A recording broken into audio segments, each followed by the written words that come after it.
Dennis's arm. Oh, you didn't. You think Megan's arm is special. You have not seen Dennis's arm.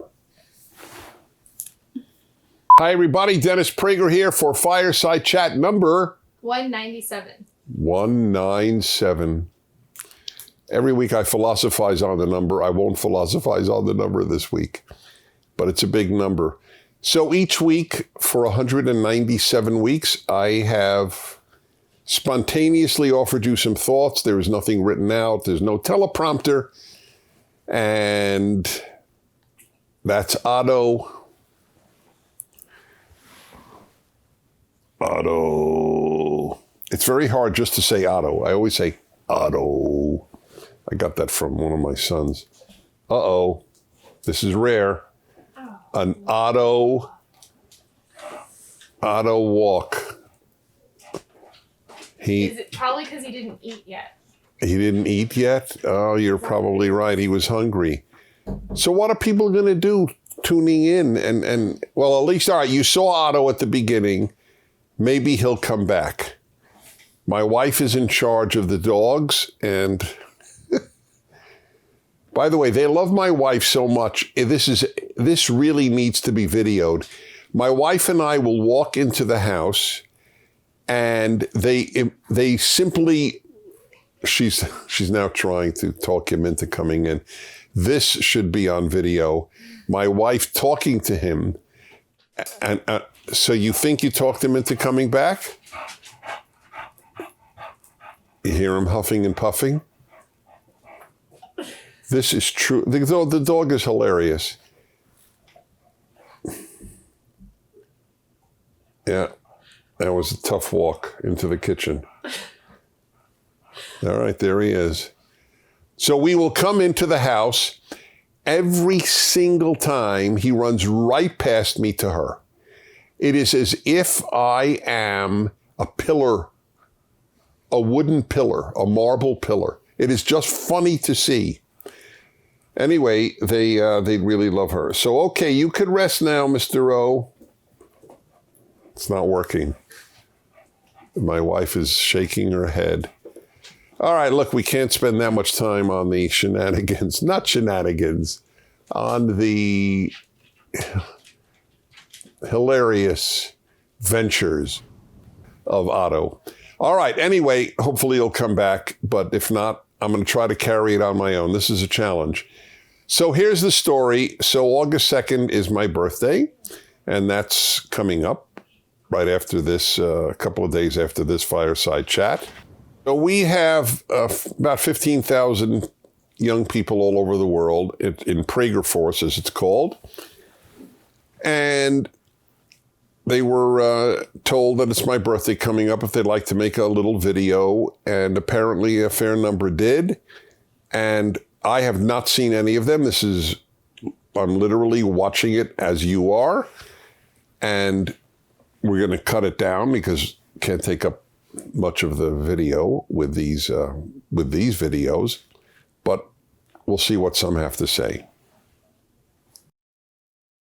Happy birthday, Mr. Prager. Happy birthday, Dennis Prager. Happy birthday, Dennis. Happy birthday, Dennis. You are amazing. So thankful that I found you. Hope you enjoy your birthday. This is Steffi from Guatemala. Thank you for teaching us how to be a good person and to enjoy the simple things of life. Just wishing Dennis Prager a happy birthday. Happy birthday, Mr. Prager. My name is Cooking Trend from San Jose. I wish you happy in every day of your life. You're an inspiration to everyone. Thank you for working hard to protect our freedom and our country. And making people like me feel like we can make a change and be proud to be conservatives. And starting PragerU, which has provided me such an amazing community. And I appreciate the bold and awesome community that you have created over the past several years. And further encouraging my love of reading.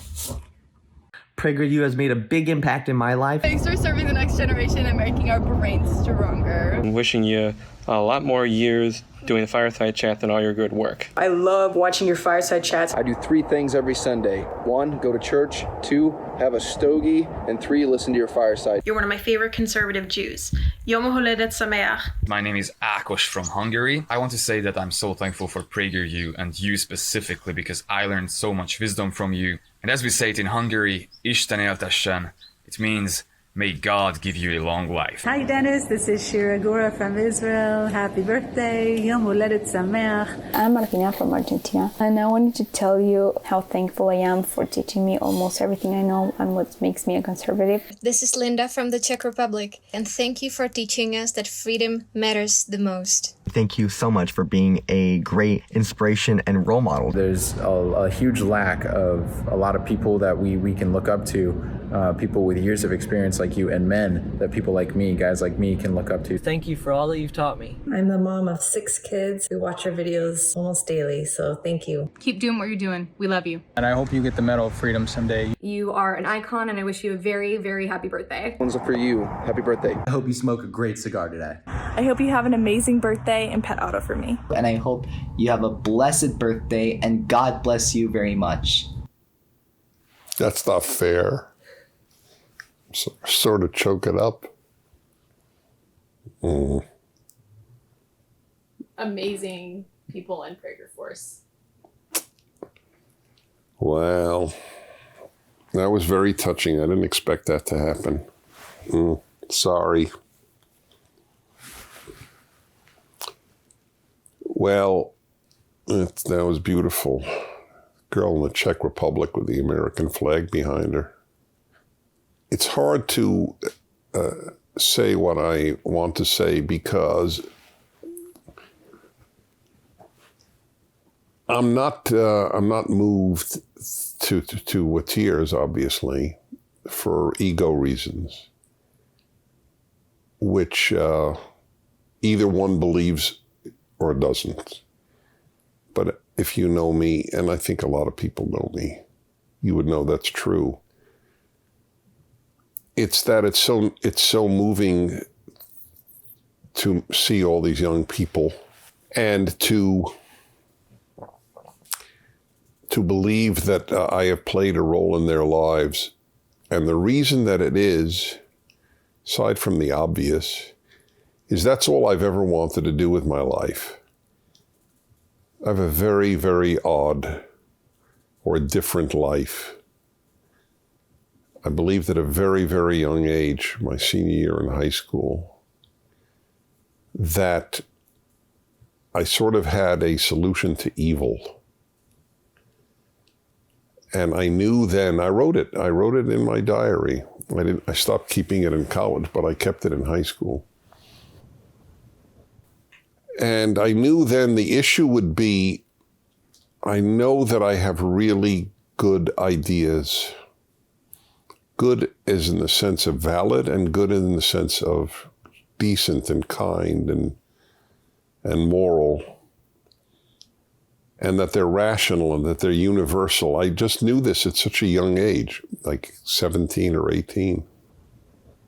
But I wrote in my diary, the big problem is, how do I get it out to people? And I've had vehicles to get it out to people: radio, writing, lectures, and of course, PragerU.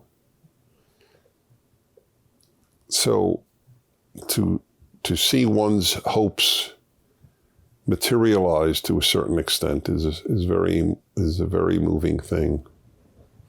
I want you to know, though, that I spend almost no time in my mind thinking about what I have done.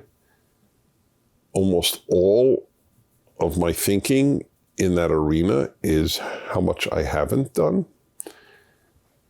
This is not here or there. It's not good. It's not bad. It's just a fact.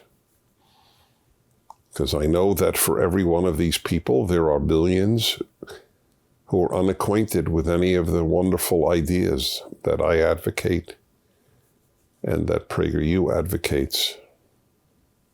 So I'm very sober on this matter. But it's always been a minority that has brought people to a better world. It's almost never the masses. And it's not, I'm not saying this with contempt for quote unquote the masses, but it's just a fact. So you've touched me. It's worth just saying in a moment here and then opening up to your questions, that if my aims in life are unbelievably simple and even corny. I want goodness to reign, and that means conquering evil. And I've always known that the human nature can go in either direction, that weakness is more common than courage, that selfishness is more common than altruism.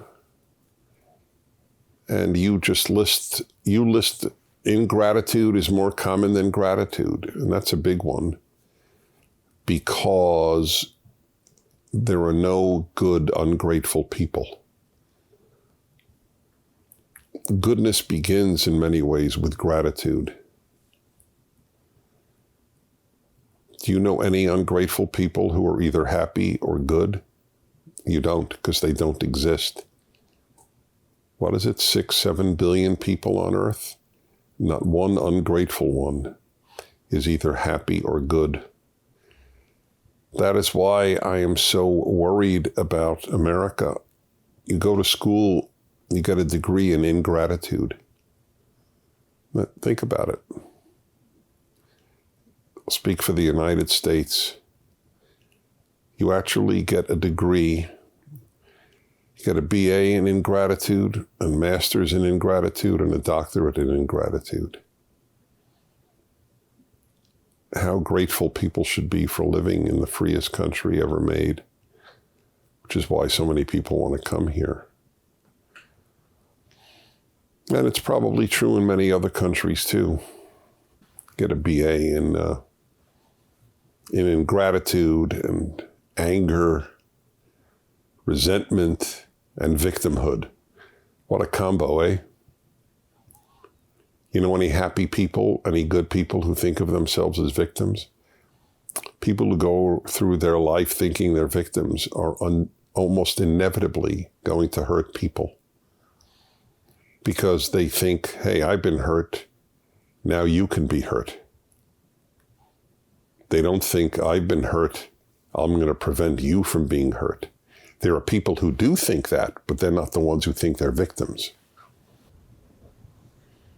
So anyway, I was very touched. That is what I've devoted my life to. You know, I'm philosophical about everything, and that includes the hatred that I receive on the internet, for example. And it's really remarkable because nobody could point to anything that I do that is mean or cultivating of the worst in people. You know, I have helped so many people with happiness, with my happiness book and my happiness hour, my happiness talks. So many couples with my male-female hour. I mean, it's really amazing. I could see people disagreeing with me, but sometimes the hatred that I elicit, the mockery, is, and I don't feel one iota victim. I'm unbelievably moved by how good life has been to me. This is not a victim statement; it's just a fact statement. And yet, you know, it's a pretty strange target, me. What exactly do I advocate that's dark? Okay. So thank you for the birthday wishes. Okay, time for our weekly video question. Hey Dennis, my name's Tyler. I'm 21 years old from Los Angeles, California.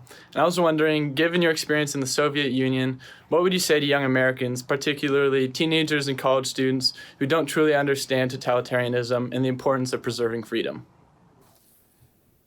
Well, so you will find this of interest, Tyler. I was in the Soviet Union at the age of 21. I was sent in to smuggle things in and smuggle things out because of my knowledge of Russian and other reasons. And anyway, I became aware, although I was even before I went, of what totalitarianism is at a very, very young age. So let me tell you something. This is not new. When I came back to the U.S., and I started lecturing immediately, started at a very young age at 21.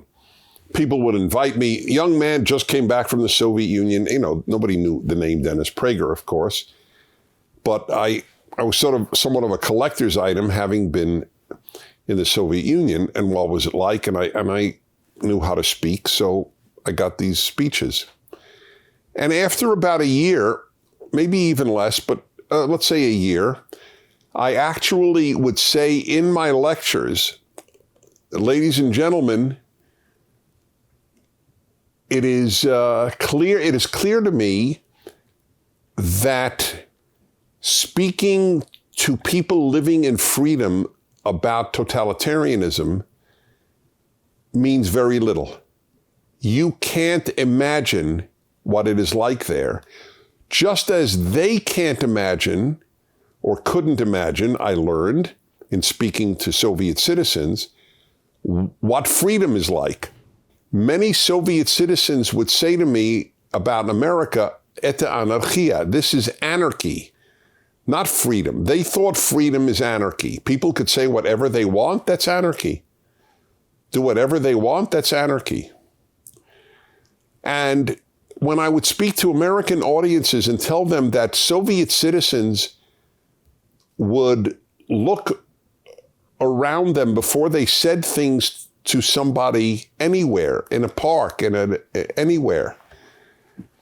Was anybody listening? Were they being recorded?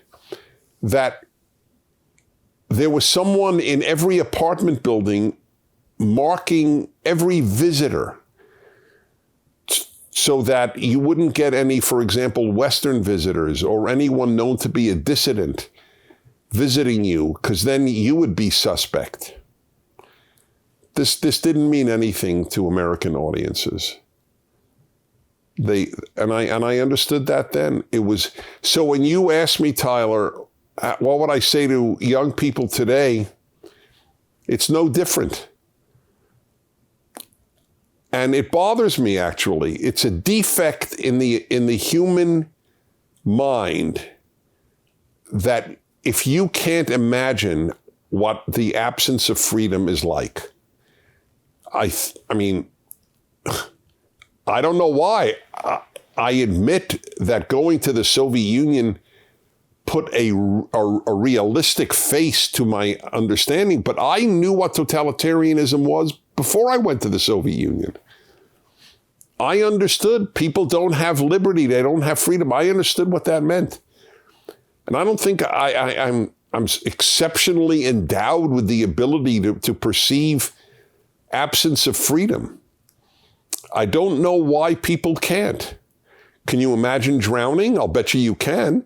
Though that's far, far beyond, I think, our immediate abilities than to imagine absence of freedom. Can you imagine what it's like to be a prisoner? I'll bet you can. Well, that's what people in the Soviet Union, that's what people in communist countries are, prisoners. They just aren't behind bars, but they're all prisoners. All, except the ruling class. They can do whatever they want. They could read whatever they want. They could eat whatever they want. Do you know that there are special stores to this day in CUBA? Spelled it out because apparently some of the internet companies don't want you to talk about CUBA for whatever reason. But their elite, like in the Soviet Union, they had special stores where they could use foreign currencies, Western currencies, and buy anything they want, from caviar to cigarettes and cigars to whiskey, anything they wanted.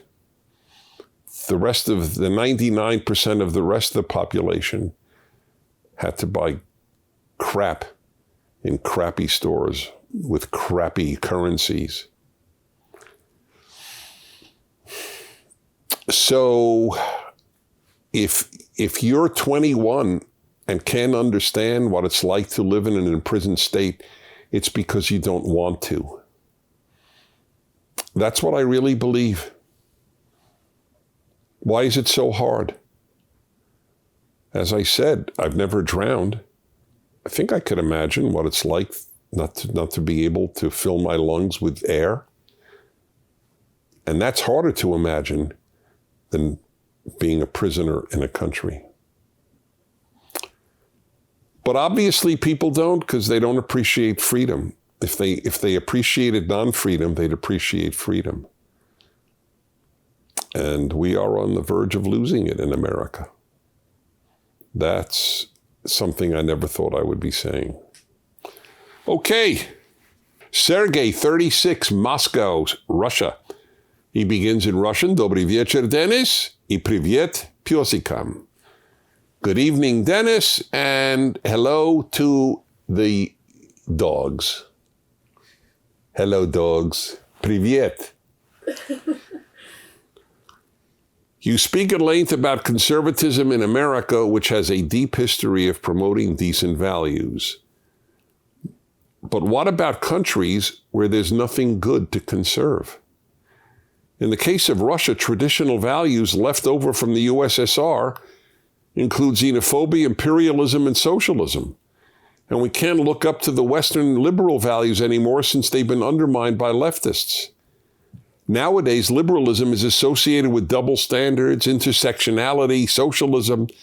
Religion isn't a good option either since the church has been co-opted by the state. What should we look up to? Sergey, I have thought about this question all of my life. I know what I'm advocating in America, be true to American values, but what do I advocate to you in Russia? Obviously, don't be true to any of the values that have dominated Russia since 1917, or from 1917 to 1991, or whatever is exact year the Berlin Wall fell. And because that's obvious, I don't want you to conserve those values, as you write. But even pre-Soviet values, under the Tsar, do I want you to preserve the Tsar's values? What does a Russian think of in preserving good values? It's a much tougher question for a Russian. That's why I wrote Still the Best Hope. I do believe that the American value system, the American Trinity, as I have coined it, no pun intended, because they came from the American coins, all of which have three statements on them. Liberty, in God we trust, e pluribus unum.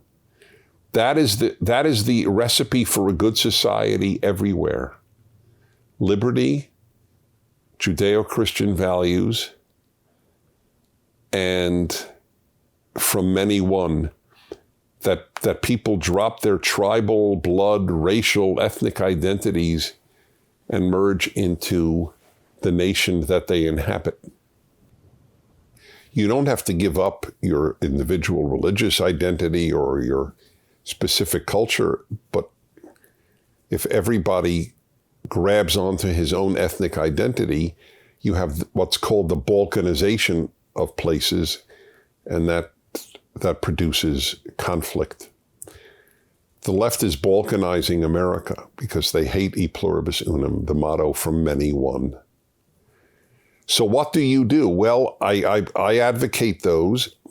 There is a Russian that tried to grapple with this question, Alexander Solzhenitsyn. And you should read Solzhenitsyn's, not only his Gulag Archipelago, that doesn't give his answer, that gives the crisis. But read Alexander Solzhenitsyn's, just his speech at Harvard, when Harvard was still inviting people who affirmed Western values. It's a very powerful speech about what to affirm and what is happening. So, Sergey, you could be, hopefully, among those who just start a movement for these basic Western And they're not just, well, Western in the sense, Russia can have Western values. Russia's not excluded from the West. In fact, when I spoke in Romania a few years ago, I said to them, Western civilization, if it's saved, will be saved by Eastern Europe, not by Western Europe. Western Europe has given up on the West. Eastern Europe has not given up on the West. It's like if Christianity is saved, it will probably be by Africans. Christianity is stronger in Africa than it is in Europe, by far. So Christianity was imported into sub-Saharan Africa. I mean, up in the north, it was from the beginning, but sub-Saharan Africa, it's an import. And look at how strong it is. You can import values into Russia, whether or not they're indigenous to Russia, and make a beautiful country. So that's why everything that I write and everything that I say is universal. And I would really ask you to read my Rational Bible, because that's ultimately where you get the most universal values and the most applicable ones. And I've worked a lifetime to make those values clear. I wish the Rational Bible were in every language, but in the meantime, it is in English. So, spasibo bolshoye. We go from Moscow to another exotic place, Roseville, Minnesota. Forest 27. I've heard a lot of people complaining about Jeff Bezos going to space and that it's a waste of money and should be taxed more. When people scream and yell that millionaires and billionaires pay their fair share, what does that mean? In your opinion, do you think the richest Americans pay their fair share? It's a very good question, what is fair share? I'll talk about his going up in space in a moment. The richest Americans pay a vast percentage of American taxes. So I don't know what fair share means. It's a very fair question. What does fair share mean?